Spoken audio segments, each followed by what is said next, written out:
சமையல் பார்க்கலாம் வாங்க. மட்டன் முருங்கைக்காய் போட்டு குழம்பு, சாதம், சிக்கன் 65 அப்புறம் வந்து பார்த்திங்கன்னா சிக்கன் முட்டை தொக்கு, அதை மிளகு போட்டு வச்சுருக்கேன்.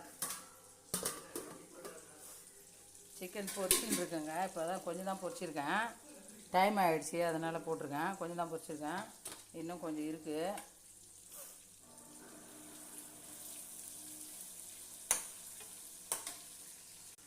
அவ்வளோதாங்க எங்கள் வீட்டில் சமையல். வாங்க சாப்பிட்லாம். எல்லார் வீட்லையும் என்ன சமையல் கமெண்ட் பண்ணுங்கள். இது நல்லா இருந்தாலும் நல்லா கமெண்ட் பண்ணி, நல்லா இல்லைனாலும் சொல்லுங்கள், நல்லா இருந்தாலும் சொல்லுங்கள், கமெண்ட் பண்ணுங்கள். வீடியோ போட்டிருக்கேன், இதை செஞ்சது எல்லாமே எடுத்து பாருங்கள். பார்த்துட்டு சப்ஸ்கிரைப்